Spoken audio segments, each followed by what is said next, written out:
Hey guys, Jaryd Krause, host of the Buying Online Businesses podcast. And do you want to learn how to buy a successful website business from me? Well, in this episode, I speak to Will Wang from Growth Labs, and he interviews me on how to buy a website.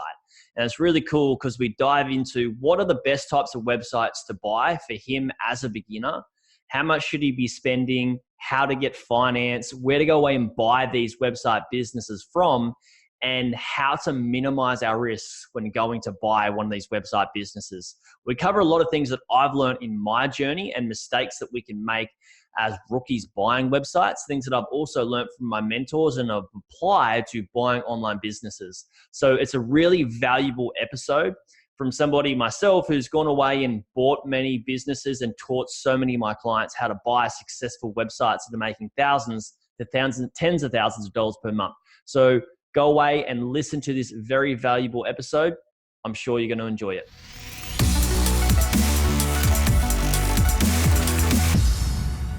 Hey guys, Jaryd Krause, host of the Buying Online Businesses podcast. And today is a very different episode than what I normally do.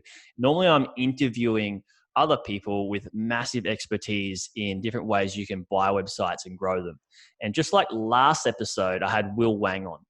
And he's from growthlabs.com and he's a gun marketer. And if you didn't listen to that episode, go away and listen to that episode because he drops so much value bombs on how to grow websites through really good marketing. We dive into email marketing. We dive into different ways that you can cold email, warm email, get the most out of your marketing. There are different ways you should be doing your marketing.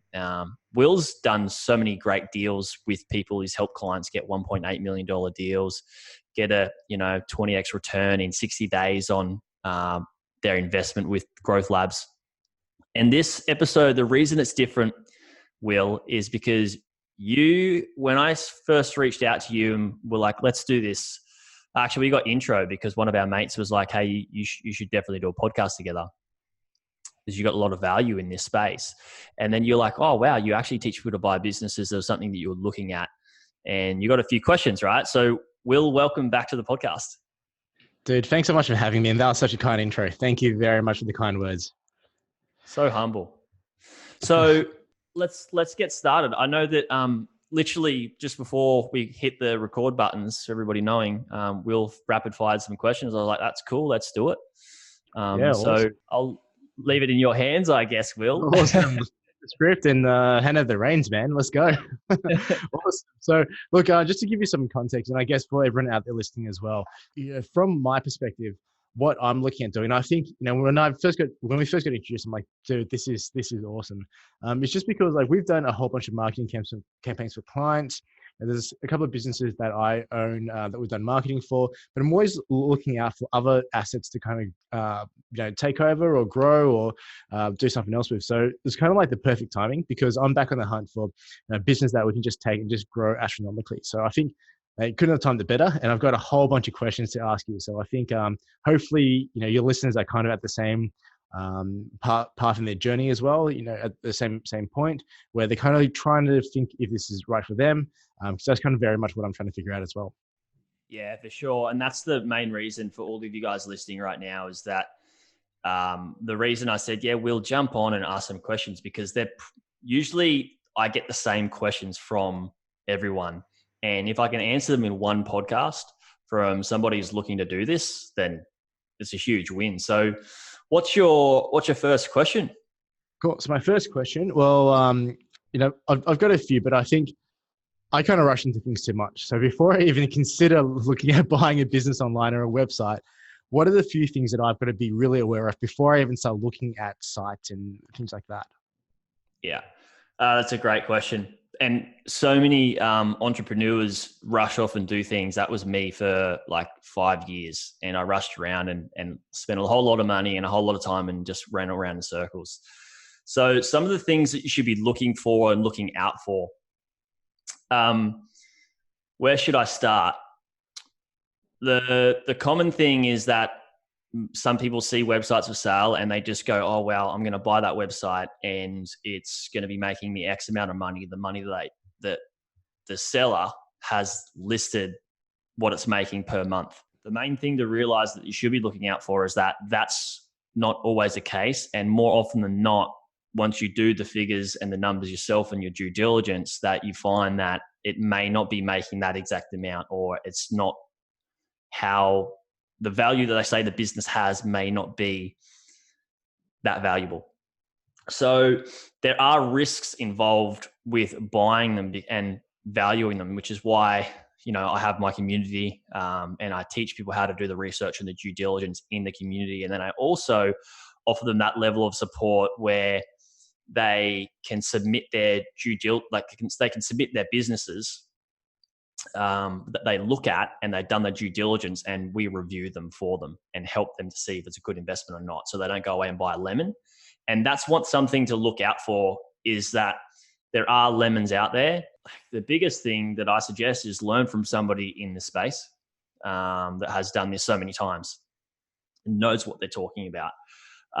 The other things to look out for is that the future of the business as well. Like, you don't want to go away and buy something that's not going to pay the returns for as long as you want to keep it, right? So there are those risks involved as well, because you're subjected to, if you're advertising, like, on Facebook, if you just leave the marketing the same, it's going to get outdated by the algorithms. And it's the same with how the traffic comes into the website as well through Google. So there are risks involved, and that's the main thing to know. And like I tell everybody, Will, is that there's risks in everything we do, but all risk is minimized by education. So that's one thing that I suggest people do, is go away and get an education. They're probably the most important thing, like the two most important things to really understand.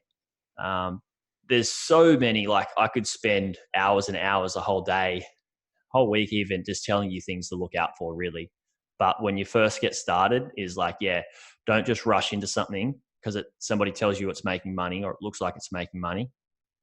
I mean, I even get my clients come to me and say, Jaryd, look at this thing, it's awesome. And I'm like, man. And I might even do a podcast on this, on that actual occurrence, to really warn people as well. But yeah, I think that'd be great. I think that'd be great in a future episode. Just having a look at what your process is in terms of, looking at the numbers, looking at the business, making sure it all stacks up, and there's no, how you feel about limits. I think that'd be a great podcast episode.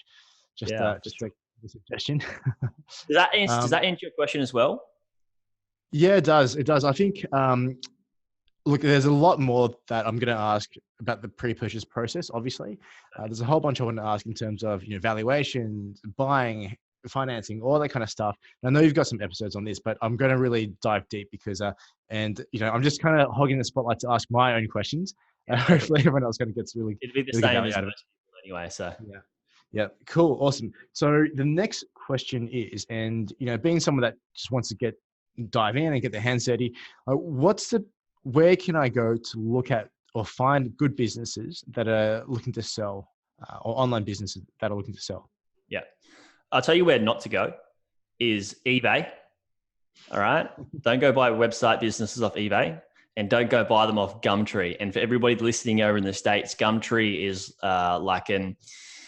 kind of like eBay, but just for Australia. It's like Facebook Marketplace just for Australia. So don't buy websites off Facebook Marketplace. Don't buy them off Gumtree, and don't buy them off eBay. That's where not to buy them. And the reason being is I've had people will come to me, and some of my audience know this story. Some of them don't, but I've had people come to me and say, Jaryd, look at this business. It's for sale for $15,000 and it's making $10,000 a month. How awesome is this? This is a really good business. Should I buy it? And I just flat out just send them a message saying NO in capital letters, nothing else. And the reason being is because how could a business, like, why would you possibly sell a business for $15,000 if you're making $10,000 from every single month? It's just ludicrous. Yeah, so, I mean, that's a good rule of thumb. If it looks, if it sounds too good to be true, it generally is. It generally is, right?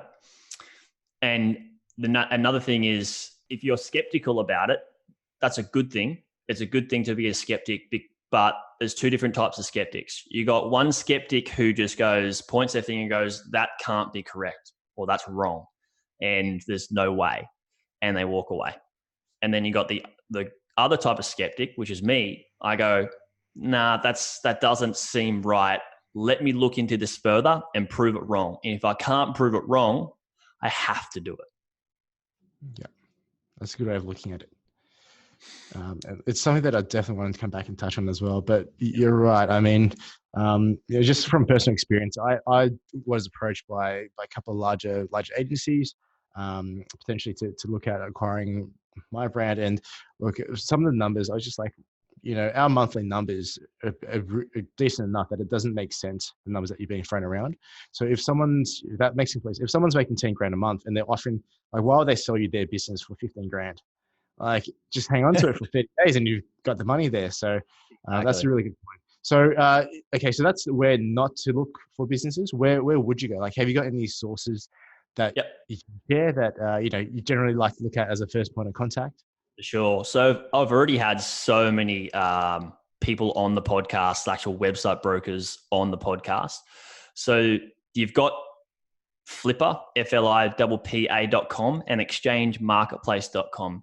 This is the place to go as your last point or your last call of action if you already know how to buy websites and you've studied it and you've learned it from an expert and you've got a coach, you've got a mentor, you're in a group or a community like ours that you can get help and support from.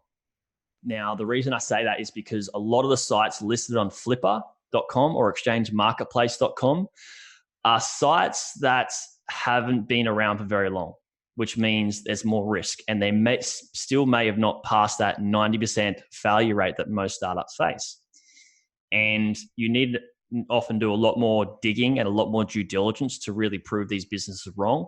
And I find that 9 times out of 10, it's pretty easy to poke holes at these businesses and you waste a whole lot of time. In saying that, I bought a good business off Flippa and clients have bought good business off Flippa. However, we have done this because we know what we're doing. So that's why I say it's the last place to go. The first place to go, if you're a beginner, is to a website broker. And the reason to go to website brokers is because they have a reputation and they don't want to sell bad listings or bad websites, because what happens, Will, is, if somebody's going to sell a bad listing, they're going to get a bad reputation and their business isn't going to be around for very long, which means they're not going to make a whole lot of money. And, they just don't have a very good place in the market. So that's why good brokers are worth their weight in gold. And, there's a fair few, I've had Empire Flippers on, I've had Latonas, I've had Quite Like Brokerage, I've been on their podcast. I've had multiple of different brokers on, and yeah, they're a good place to start. So if you don't want to go by those names I just mentioned, which is totally fine, you can just jump on Google and type in website brokers as well. So that's a good place for you to go. Check it out, Will. You'd be amazed as well with the returns. If you've never seen this, I first opened up website brokers, I'm like, wow, the returns are really good. Right. Yeah, I think it'd be interesting to kind of see what they've got up on there. And yeah, you're right. Look, I think it's good that you kind of let it out that way, because my first thought, right, as soon as I looked into it, I'm like, all right, cool. Let me go to Marketplace. Let me just look at a couple of businesses rather than going, well, actually, what do I know? What don't I know? Because the danger is, and you're completely right, it's always good to pay for the right advice. Sometimes you just don't know what you don't know, which is part of the reason I use brokers for property, even buying property for investment. There's just, it's kind of like someone trying to come into your world and say, well, actually, I guess a better example, someone come into my world and go, look, I'm just going to use a few templates and my marketing's done. It's like, no. There's levels to this. Yeah. Cool. Awesome. So look, it was interesting that you kind of started talking about returns, because I guess I've got 2 very closely related questions in terms of spend. The first one is, how much do websites sell? I know it's a range, but typically, what's the kind of range that you see? What's the size of businesses? Like, how much would you be looking at spending as your first, or even maybe your second or third investment? Well, that's a great question. And it depends on the person and how much capital they have. So for somebody that's starting out and they may not have the amount of capital I'm about to say, is I suggest they go away and save it. And the first thing you should do if you're going to buy a website or invest in anything is if you can't save money, you should invest, right? You've got a leaky bucket, and I call this the bucket, and I help people try to fix their leaky buckets and work out what are their they've got all the income coming in and they've got the income coming out, and that's plumbed up to usually like expenses that are needed, right? For like food, transport, and shelter. They're the top three. If you can cover those, you're good. The rest is like entertainment. And yes, you got to have a life, so spend a little bit on that. But excessive entertainment is what kills you. And then entertainment that you don't really consciously know that you're spending money on, this is where the holes in your bucket are, and you start leaking out that cash. And if you have that, if you put money into an investment like a business, then you're not going to be able to detect the holes that are in it either. And you're going to lose your money twice as quick, if not 5 times as quick, because you're spending money on that. So the first thing is, before you do buy it, is make sure you've got your finances sorted and your bucket plumbed up correctly and there's no leaks happening. After that is ensure that you don't buy anything under the $10,000 price range. And the reason I say this, Will, is because if you're going to go buy something under the $10,000 price range, you're pretty much buying yourself a startup. And like I say, 90% of all startups fail, and you need to put a lot more time, effort, and energy and money into this website that you've just bought for it to hopefully pass that 90% failure rate, for it to hopefully give you a return on your investment. So that's why I say spend no less than the $10,000. Sometimes people go away and buy sites for $2,000 or $1,000, and you're buying yourself a shell pretty much. And that's okay. You can do that, but it's really, really hard to still be successful, right? It's like going to Crazy Clark's and saying, hey man, I'm going to buy, because I used to be a plumber, I'm going to buy a $3 or $10 tape measure and expecting it to last my lifetime. It's not going to happen. I should go to Bunnings Warehouse and get a good $50 Fat Max, and it's going to last me so much longer. So you get what you pay for.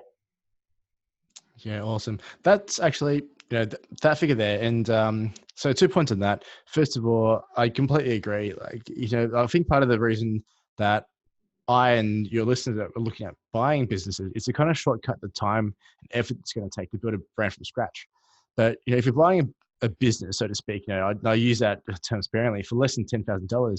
I mean, you might just be better off throwing up like a Wix website and spending $2,000 on traffic. That might actually get you further than that. So that's a good point. But that being said, like $10,000 is actually a lot less than I was thinking, or I had in my mind as an initial investment as well. Like I thought you would have come through and be like 50,000 or 100,000. Yeah. So with that is, I do recommend not going less than the 10. But if I was to start out, I would be buying something around the 50K range for sure. And then maybe it depends on what my, financial goals are. Maybe I want to get to $3,000 a month. Then I need to spend 100K to do that. So I need to go, okay, cool. Maybe after my second business, I'll sell my first one for 50K, and I've saved up another from my regular job. So this is what I suggest people to do, is to keep working their regular job until they meet their income goals that they actually achieve. Not go, cool, I'm making $2,000 a month, which is $500 a week. I'm going to quit my job, and then still be in a place of stress or financial stress. And any stress kills, right? So why wouldn't you stay at your job just another 2-3 years longer until you can save up more money from your job and save up the money that you earn from your website that you just bought, put them together, and then buy a bigger one. And then you can quit. That's what I recommend doing. So, but it depends, you work for yourself, you run your own business. It depends, like you may want to spend 50K, and then you go, okay, cool, I've had this for a year. And then you might want to go and spend 200 or 300. It really depends on the person. Yeah, this is going to turn into like a life advice, financial advice podcast, which I love. Like, honestly, I honestly feel like one of the biggest mistakes I've made as a business owner and entrepreneur was leaving my corporate job too early. Like, I literally, one of not regrets, because obviously, the path is still taking me to where I am. But if I had an extra year or two working my corporate job, enjoying that comfortable 6-figure salary, like that would have been just, my growth would have been astronomical. Because you don't make decisions, you don't bring on clients that you don't have to, or products that you don't really want to work with, because you've just got that stability, right? And that the knowing that you can pay the bills. So I think that's such a good point that you brought up. Not buying too cheap, because you end up always selling, putting more money into it. And then also, just having stability and investing to your means, I guess. Yeah. Yeah. Cool. So does that answer your question, like how much you should start out buying at? Yeah, look, it does. And it was a weird question because that's going to be different for everyone, Mm. right? So, look, I think that's a great answer. So, let's take that example though, right? Say I'm looking at buying a $50,000 website or online business. I know you've got another episode on this, but how have you seen it financed? Like, are banks lending against online businesses? Can you take equity from your house and put it towards it? Like, what's the? Because I'm guessing, and this is just a very uneducated guess, that you're not just taking 50 grand from your bank and just putting it into someone else's bank account, right? Like there's a process behind it. It depends on how financial you are. I've bought all my businesses for cash because I understood the leaky bucket. And I had been, a little side story is when I was quite young, all my mates would, get on the bus and ride the bus to the movies. And I wouldn't catch the bus anywhere because I wanted to save my money. I'd ride my bike. So I started saving at a really young age, and I was quite like stingy and strict with my money. But I don't care because I have the lifestyle I have now, right? But cash is a preferred option for the finance. How can you get finance for for a website, an online business? First place to go is for cash. Second place is seller financing. What seller financing is when you buy the website and you say, let's just use round numbers, right? Say it is 50K and you go, well, you've more than got 30K saved or 40K saved or 50K saved. And you go, well, how about I give you 30K and I pay the rest of the 20K off over a 6-month period or a 3-month period. And then you're earning from your job and you're earning from the business and you can pay that back at that time frame. And if you do seller financing well, you don't ask for an interest rate. And this is a huge tip here for the listeners is like, if you don't talk about interest rates, then the seller financing means you pay this money back without interest. That's awesome. So don't talk about that when you come to the negotiations or contract for sale and all that sort of stuff. So that's the second place to go. If that's not an option, and I suggest you do have a little backup option in case they say no, and know that you can go get finance and know how much you can get finance for as well. That's a huge thing. One of my clients, he kept on going to buy businesses and he was under the assumption that he could buy a business for X amount, but he wasn't able to get the funding and it came so close so many times. And those deals fell through. So I was like, look, dude, you got to be really strict on what I say here is like, you need to get confirmation on how much you can get finance for, especially in a day and age now where interest rates are really low and we need to, a lot of people want to finance things, but we can't. It's really good to understand how much you can before you go away and start doing negotiations. Now, the types of loans that you can get is there's a company called lenvo.com. I'm doing a shout out to them now because I have spoken to one of the guys there for my clients last year, but I emailed him earlier and I want him to come on the podcast and give us some more information on this. And they do strictly, so I might send in this episode, but they do strictly finance for websites. So that's a possible place to go. If you do go there, everybody listening, tell them Jaryd sent you. But if you do want to get finance from an institute, one hot tip is do not go and ask for finance for an online business. Reason being is because they will be quite skeptical and they don't loan for online businesses because making money online still is a bit voodoo to banks and institutes at the moment. So you ask for a small business loan. In America, it's called an SBA, and I've heard they're not too hard to get.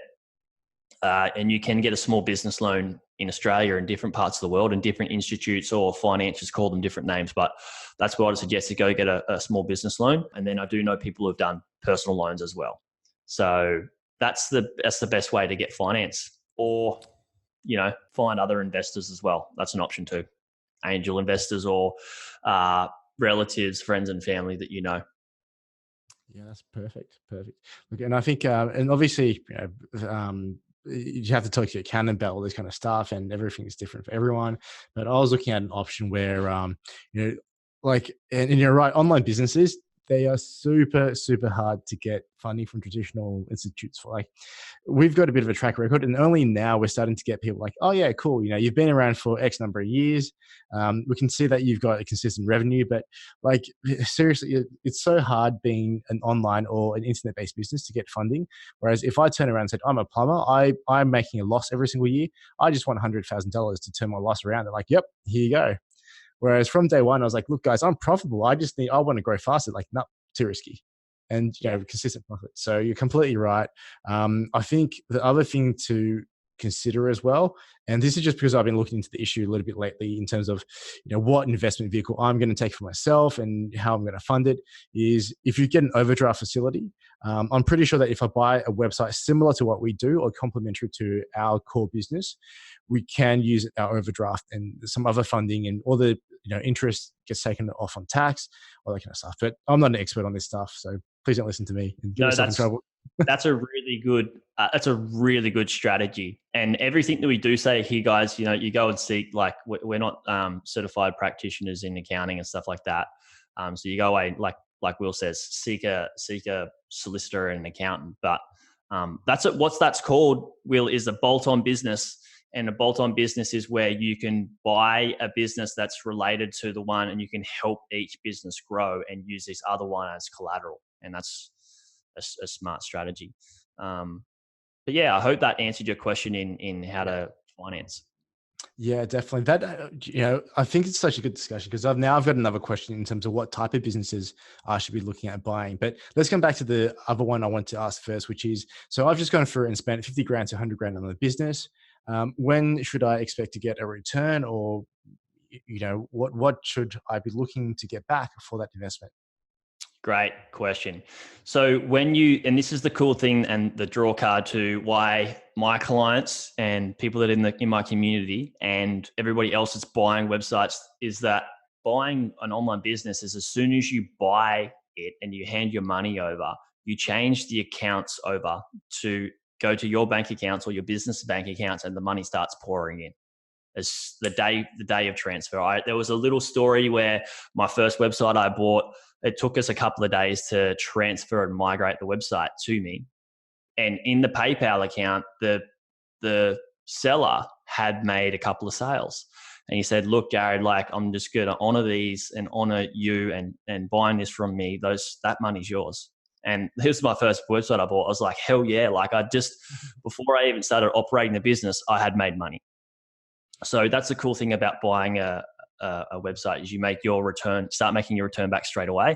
And depending on how quickly you grow it, luckily that you're a gun in marketing, you can grow your business quite quickly, and you can get your return back a lot quicker than what most people could that don't have the knowledge and experience that you have, unless they go and hire you or somebody like you. So you get your money back straight away, but let's do the math. So say you buy $100,000 business. Normally I go off at the moment a rule of like a 30-month multiple, or like a 36-month multiple, which is kind of like 3 years. And that's on average and being conservative. I've had clients that have bought sites with a 10-month multiple, 11-month multiple, and then people that have bought, higher than that as well. And that's not regular. And for everybody listening, that's a lot of work goes into that, into getting that done. And you need to know what you're doing to do so. But let's just base it off like. And just before we do that, Jaryd, when you say multiple, do you mean multiple of monthly revenue? Is that the number? Correct. So how websites are valued is multiple of the average monthly income.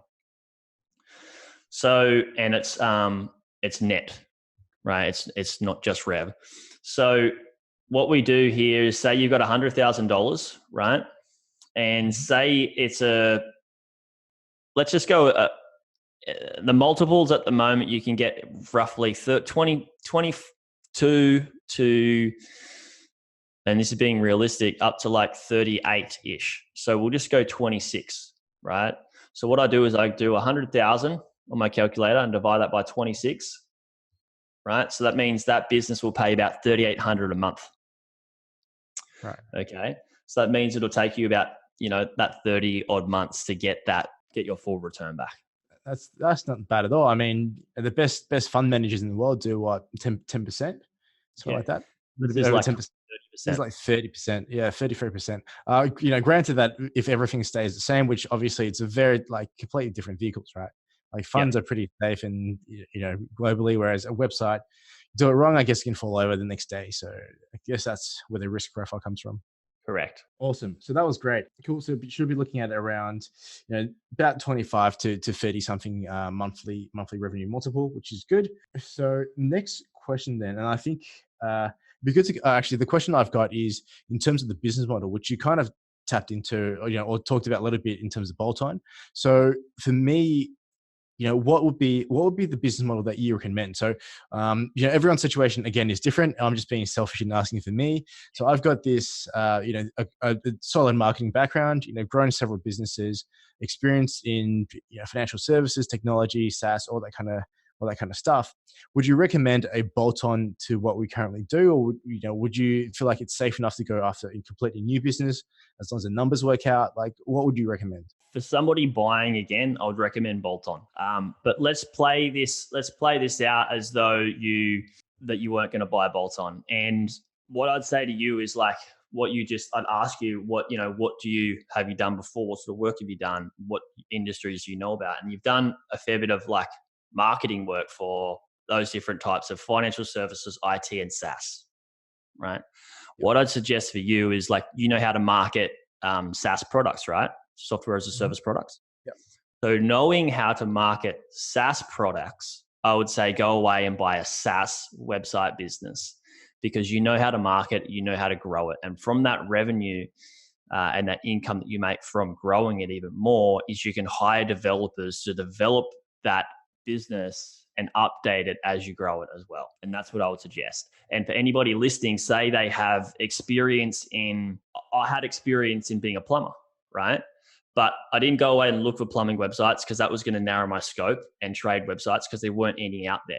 So I need to be open and optimistic and use some of the skills and talents that I had acquired in my lifetime to put towards a business. And the skills that I had acquired were managing people, and because I used to be a supervisor. So what I did, Will, was I found a website that had 2 employees and bought that website, and I did a bit of training with the previous owner, but most of what I learned was from the employees, and it helped grow the business because of them and my skills in managing employees. So for somebody out there looking for a website, and this is huge because a lot of people say, what sort of website should I buy? It's like, don't look at what you're doing for work already. Look at what skills you've acquired for in your life and something that you believe that you could do really well in that business. For me, I could buy, and almost anybody could go buy any business. It depends on where you find love in the business is how you're going to grow it, or where you find your things that you're excited about that business is how you're going to grow it. So that's what I would believe. And I hope that helps answer your question of like, go down the route that, I mean, you're in a good spot for sure. Yeah, awesome. So, okay, cool. So that again, man, this is such a good discussion. And so say I went and actually bought, a software business, a SaaS business, because I know how to grow it. I know that, campaigns we need to run, levers we need to pull, all that kind of stuff. One of the things that you do talk about in your podcast, and I'm trying to catch up on all the episodes, is around website flipping, right? So say I went and bought a SaaS product, did some pretty good marketing to it, started increasing the revenue month after month. How long would you typically hold on to something before you put it back on the market for someone else to come along and buy? It's a great question. I wouldn't say that's a time thing unless there's a certain amount of time it takes you to achieve a certain goal on how you want to grow it. What I would suggest is that because your goal might be able to buy a website business for $50,000 and it's making, what's half of 38? Say it's making $2,000 a month or something like that. Your goal might be to get it to $4,000 a month, right? And then sell it. The time doesn't matter. So the goal matters more importantly. And for anybody that has any goals in life, it's like, all right, say they want to make $1 million in 10 years. Like you can achieve that in 1 year, but you just never change your goal, always change your strategy. And that's something I learned from one of my mentors. And so work out a strategy in how you can achieve such a goal in a realistic time frame. So it may take you a year to get that business, that SaaS business from, say it's making $2,000 a month. Say you've got 20 members paying $100 a month, right? That means how can you get another 20 members in a year's time? And that's what your goal is. And then you sell it. And what I would suggest doing is not being too greedy when you do flip a business, is like get it to a certain level where there's still more value to be added to it. So when you do put it on the market, people can see there's value to be added to the business. So then you can sell it quicker as well. That's awesome. And I love the way you boil it down to the numbers as well. Because one of the things that I look at in terms of investment vehicles is, if I buy a property, even if the value goes up and all that kind of stuff, if you sell it in less than a certain period of time, you get hit with all these fees and taxes and stuff like that, and it just becomes not worthwhile. And people are a little bit suspect if you flip it fairly quickly. So I like that you can put it down to the numbers, because essentially, I mean, in my situation, it means I can pick up a SaaS business doing $2,000 a month, do some marketing to it, and in 3 months, if we're doing $10,000 a month, I've just like 5x my investment. So I kind of really like that. And the other thing I like is that it's kind of under your control. Like, as I'm guessing that as long as you buy it right, as long as the numbers are honest, and the levers in the business are honest, it's kind of just up to the new owner or you. Once you buy it, how quickly you can grow the business. Correct. Awesome. Cool. So final questions, because I think we've covered a lot and it's been super, super helpful. So you've gone through, you looked at the business, you've gone through to a broker. If it's your first transaction, they put you in front of the right business, you've bought it, however you paid for it, financing or cash, whatever it is. What's the process from there? Like, is it seamless to get everything handed over to you? Is it just switching a few accounts over? Like, how involved is that process? So that's an awesome question, Will. And what that process is called website migration. And that means you've paid your money, right? You've done your agreement that you're going to get all these different types of assets with the sale of the business.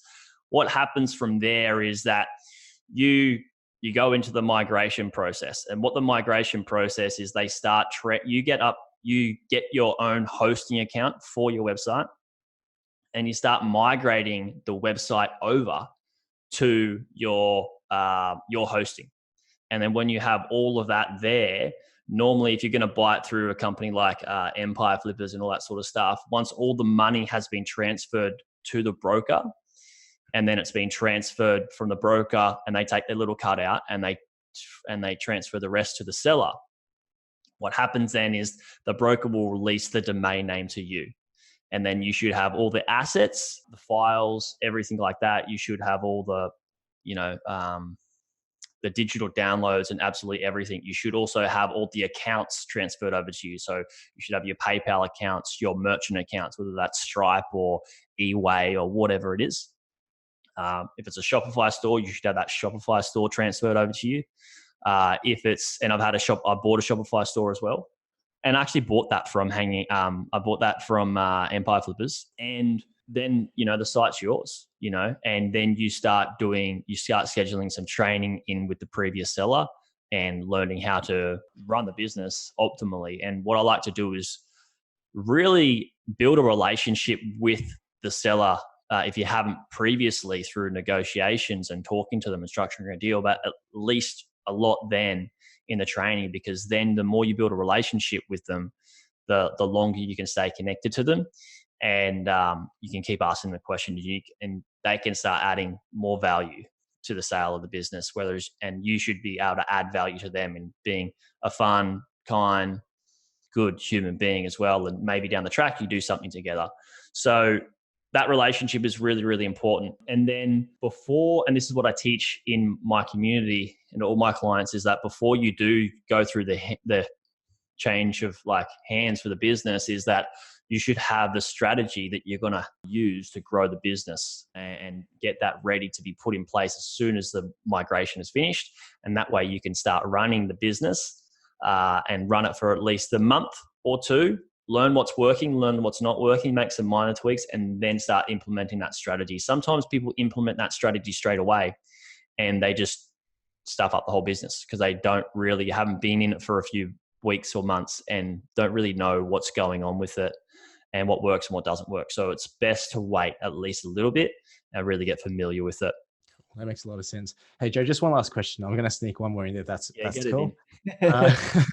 Awesome. So, coming back to the numbers, so we talked a lot about obviously valuation, monthly revenue, and stuff like that. But during the process, when you do due diligence, when you look at businesses, do you get to see what the profits are? Because for some businesses, profits can be very different to revenue, right? Mm-hmm. Do you ever get to see that during the process as well? Yeah, that's what you should be looking at. So you get you get the financials, right? And normally they'll give you like an Excel sheet with a whole bunch of numbers in it, or they'll take screenshots and whatever. But you need to find out what the income is and what all of the expenses are. And when you speak to the seller on the phone, which is very important, ask them, are there any expenses that you pay for the business now or had paid for previously in the business that aren't listed here? And really find out if there's any skeletons in the closet. And don't be afraid to ask those questions. It's important. The harder the questions you are asking to the seller, the more professional that you look. Yeah, right? That's a great point. Because it's a mindset shift from people like, oh no, I don't want to be too pushy and needy and like I want to really buy this business. I don't want to be too much hard work. But hey, you gain so much more respect from asking these harder questions. So you do get the financials and you should know what the actual profit is before you actually buy it as well. And then you really start to weigh up like the other things. Is the marketing really good? Is the SEO really good? And then how valuable is the business according to what you've actually done through your due diligence phase, which is what I teach all of my clients as well. That's really cool. And I think that takes so much of the risk off, because if you're basing it on revenues alone, like revenue is such a, people talk about, hey, I've got a 7-figure business, and you look into financials, it's like they might as well go and work at McDonald's. It's kind of one of those things. But I think if the profit stacks up, if the income stacks up, then it does become, very low risk, because even if you don't do anything to it, you know that in 2 years or 3 years, at the very worst, you'll get your return on investment, and you just sell the business on to someone else and try and take a hit from that. So I think, I'm glad that that is part of the process, because that's the bit I was really worried about, buying off revenue versus, what profit was actually coming into it. So that's awesome. Cool, man. Well, I hope I really got stuck in and answered a lot of your questions in great detail. Oh, one very last one. How do you help people with the process? Okay, that's a great question. How I help people is like I said throughout this is what people do is they come to me like, Jaryd, I want to buy a business. I got this goal or whatever it is, and then they become a part of my community and they jump in, they get my education. So they get into the members area, they get all the lessons, they get all the training. And the main thing they're buying is that level of support from me and from the group. There's people in the group that have bought businesses, people in there that are scaling their businesses, people that haven't bought businesses as well, that we're all growing together. And so that's how I help people is they jump in the community and they learn how to do their research, their due diligence.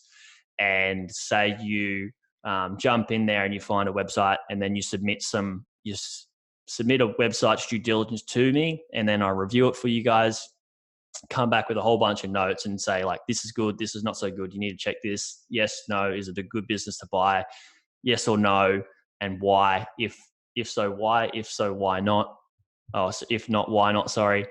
What I don't do is I don't particularly in this community tell people what to do, as in like, yes, buy this business or don't buy this business, because that's the whole method of like giving a man a fish and he'll eat dinner for a night, rather than what I love to do is to teach a man to fish and he'll eat dinner for the rest of his life. And that's what I like to do, is because a lot of my clients want to buy and build a portfolio of websites and do it again and again and again and again.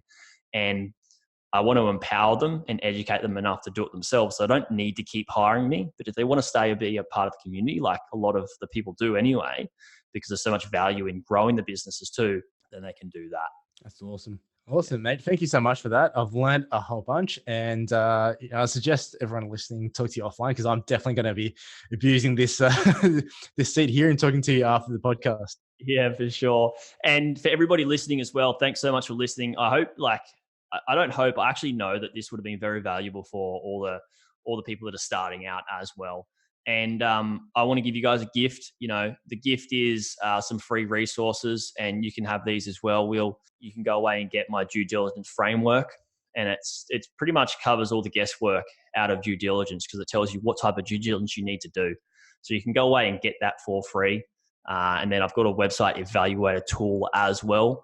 And that helps you value websites, which cuts out a lot of time, because you look at a lot of websites and you see, like, is it a good one to spend my time doing due diligence on or not? And it can also save you a lot of money as well. So get those 2 free tools at buyingonlinebusiness.com/free resources. For everybody listening, please be sure to share it, like, and subscribe, and please leave a review. So let me know what you actually liked about the show, so I can bring more of that to the show for you guys. Thanks so much, guys. Until next time, speak to you soon.